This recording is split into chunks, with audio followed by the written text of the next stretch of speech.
Και ποιος δεν έχει ακούσει το τραγούδι «Το βαπόρι από την Περσία πιάστηκε στην Κορινθία». Ένα υπέροχο τραγούδι ερμηνευμένο από τον Βασίλη Τσιτσάνη, που λίγοι όμως γνωρίζουν την πραγματική του ιστορία. Πάμε να τη δούμε.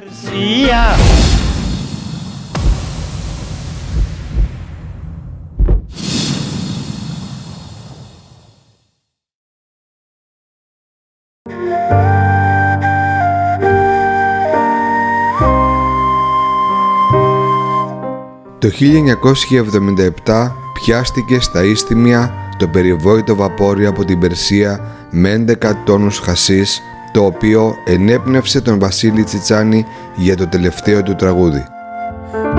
Ήταν 7 Ιανουαρίου το 1977 όταν το λιμενικό έδρασε στο κυπριακό Motorship Gloria, που έπλεε κοντά στα Ίσμια και ανακάλυψε στα αμπάρια του 11 τόνους χασίς.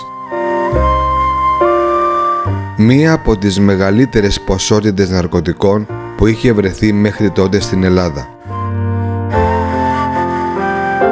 Το πλοίο Gloria, φορτωμένο με 11 τόνους χασίς μυρωδάτο, που λέει και το τραγούδι του Βασίλη Τσιτσάνη, κατεργασμένου χασίς αξίας 4 δισεκατομμυρίων δραχμών, ερχόμενο από την Βηρητό και με προορισμό την Αμβέρσα ή το Άμστερνταμ, πιάστηκε στον ισθμό της Κορίνθου. Το βαπόρι από την Περσία στηρίχθηκε στο πραγματικό γεγονός, έγινε τραγούδι και ερμηνεύτηκε για πρώτη φορά από τον Βασίλη Τσιτσάνη και τη Λιζέτα Νικολάου το 1977.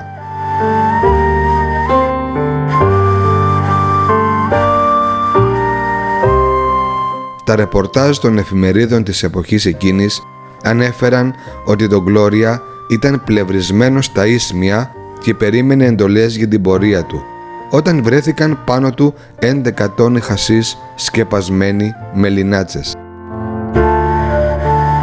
Συνελήφθησαν ο πλοίαρχος και η ναυτική του πλοίου, μεταξύ αυτών και 2 Τούρκοι υπήκοοι, οι οποίοι είχαν κρυφτεί στις καμπίνες. Οι άντρες του λιμενικού τους έριξαν καπνογόνα, αναγκάζοντάς τους να ανέβουν στο κατάστρωμα. Βρέθηκαν ακόμη 2 πιστόλια τύπου Browning και 500 σφαίρες. Παραλήπτες του φορτίου, σύμφωνα με πληροφορίες, ήταν Λιβανέζοι υπήκοοι στην Αμβέρσα ή το Άμστερνταμ.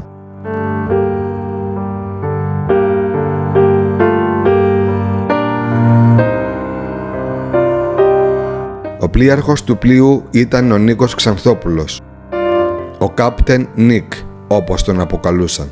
Ήταν άνθρωπος της Αμερικανικής Υπηρεσίας Δίωξης Ναρκωτικών.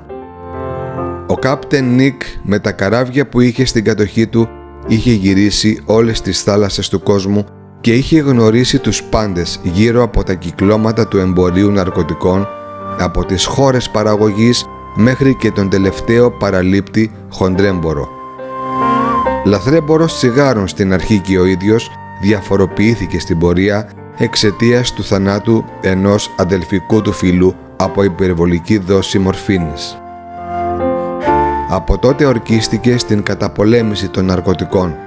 Αποδέχτηκε την πρόταση της Αμερικανικής Δίωξης Ναρκωτικών το 1964 και από τότε εισχωρούσε στα κανάλια των ναρκωτικών και έδινε πληροφορίες σχετικά με τη διακίνηση. Μερικές φορές, όπως στην περίπτωση του Gloria, παραλάμβανε ο ίδιος το εμπόρευμα με το καράβι του ως μεταφορέας και το παρέδιδε στις λιμενικές αρχές. Το σκηνικό που στηνόταν σε συνεργασία με τα ανώτερα κλιμάκια του Υπουργείου της εκάστοτε χώρας έπρεπε να είναι αληθοφανές, ώστε να μην εκτεθεί ο ίδιος και αποκαλυφθεί η ιδιότητα στους ανθρώπους των ναρκωτικών, γεγονός που θα έθετε σε κίνδυνο τη ζωή του. Έτσι, οι υποτιθέμενες συλλήψεις γίνονταν με τυμπανοκρουσίες και οι εφημερίδες βούιζαν για μέρες.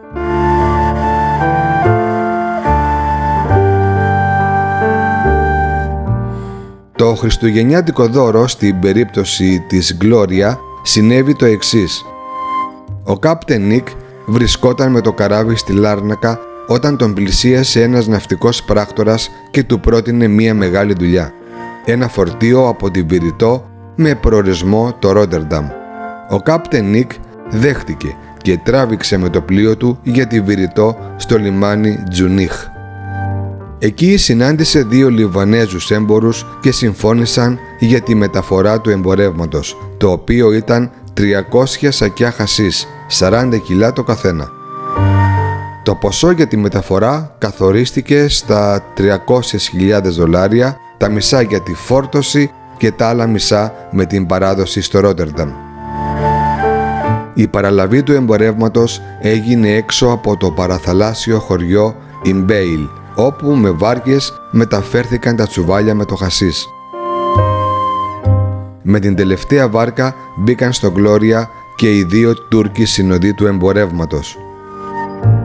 Στο μεταξύ, πριν από την παραλαβή, στις 23 Δεκεμβρίου του 1976, ο Κάπτεν Νικ είχε καλέσει από το ραδιοτηλέφωνο του Γκλώρια το Υπουργείο Εμπορικής Ναυτιλίας στην Ελλάδα και είχε ειδοποιήσει συνθηματικά ότι θα τους φέρει πολλούς τόνους σοκολάτα, δώρο για Χριστούγεννα.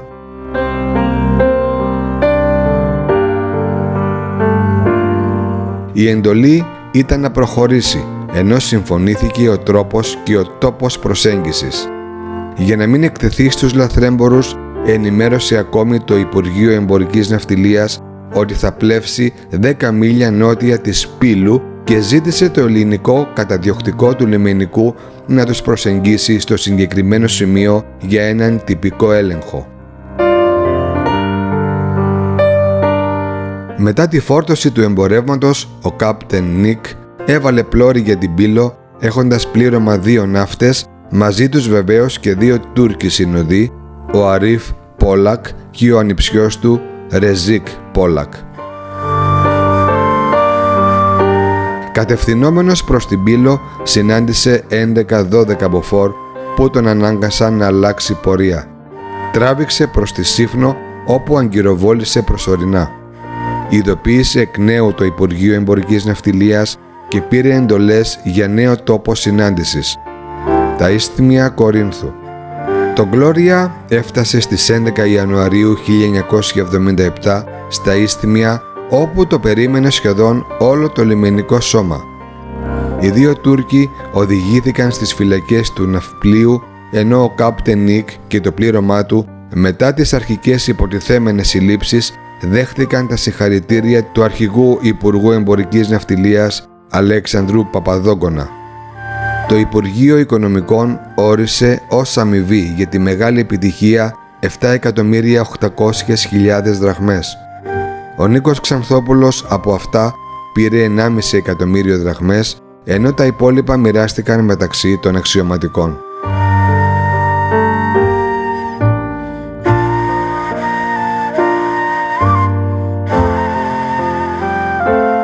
Ο Βασίλης Τσιτσάνης, μαθαίνοντας για το περιστατικό από μία φίλη του, είχε πει «Βάζεις το χέρι σου στο Βαγγέλιο ότι άκουσες καλά?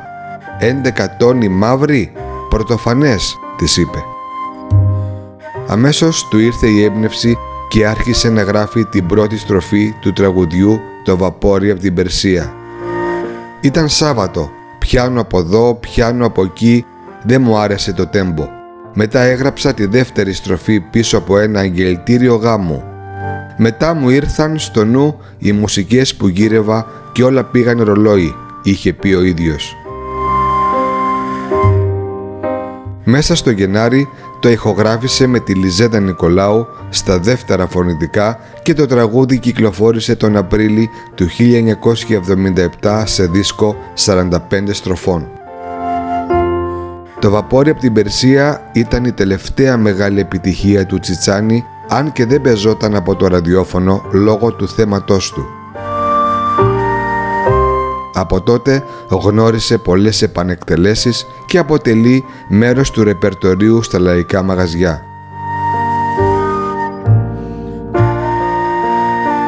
Λίγες ημέρες μετά το θάνατο του Τσιτσάνη, 18 Ιανουαρίου 1984, το βαπόρι από την Περσία επανήλθε στην επικαιρότητα για νομικούς λόγους. Ο αντιεισαγγελέας του Αρείου Πάγου, Σπύρος Κανίνιας, το άκουσε σε μία εκπομπή της ΕΡΤ στις 26 Δεκεμβρίου 1983 και με έγγραφό του στην Εισαγγελία Πρωτοδικών Αθηνών στις 2 Φεβρουαρίου 1984 ζήτησε να γίνουν όλες οι νόμιμες ενέργειες επειδή το τραγούδι ήταν κακής ποιότητος, αντιβαίνει το άρθρο 12 παράγραφος 2 του Συντάγματος που τιμωρεί όποιον συντελεί με οποιοδήποτε τρόπο τη διάδοση των ναρκωτικών.